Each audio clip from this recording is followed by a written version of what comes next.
સીઝફાયરનું કાલે સાંજે ડિક્લેરેશન થઈ ગયું છે. ઓકે, અને એ પણ ટ્રમ્પ સૌથી પહેલા ડિક્લેરેશન કરે છે. કેમ ભાઈ?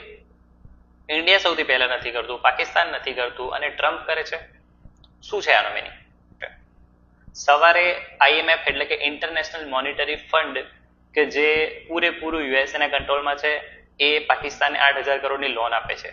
અને સાંજે અચાનકથી ટ્વીટ આવે છે કે મતલબ ટ્રમ્પે મધ્યસ્થી કરી અને ઇન્ડિયા પાકિસ્તાનને સીઝ ફાયર માટે એગ્રી કરી લીધા છે. આનાથી કોને ફાયદો થાય છે? ઇન્ડિયાને, પાકિસ્તાનને કે યુએસએને? સૌથી મોટો ફાયદો થાય છે અહીંયા આગળ યુએસએને. કેમ? એ લોકોએ લોન સેન્કશન કરી. હવે ખબર જ હતી એમને કે પાકિસ્તાન છે એ 2-3 દિવસમાં એમના આર્મ્સ એન્ડ એમ્યુનિશન્સ પૂરા થઈ જવાના છે. ઓકે, અને સરેન્ડર કરી દેશે કે ભાઈ હવે અમારાથી વધારે યુદ્ધ લડવાની તાકાત નથી. પણ એ જ કન્ડિશનમાં સીઝ ફાયર માટે એમને એગ્રી કરી અને એમને લોન આપી દીધી. આ જ લોનના પૈસા છે એનાથી એ વધારે આર્મ્સ એન્ડ એમ્યુનિશન યુએસએ પાસેથી ખરીદશે અને અગેન ટેરર ફંડિંગમાં આપશે. ફરીથી આ ટેરર ફંડિંગ વાળા 6 મહિના 12 મહિના કે 2 વર્ષ પછી ઇન્ડિયા ઉપર આ જ રીતે અટેક કરશે. ઇન્ડિયા પણ સમવટ ડિફેન્સની ઘણી બધી વસ્તુઓ યુએસએ પાસેથી મતલબ ઇમ્પોર્ટ કરે છે, તો ઇન્ડિયા પણ એની પાસે ટ્રેડ કરશે.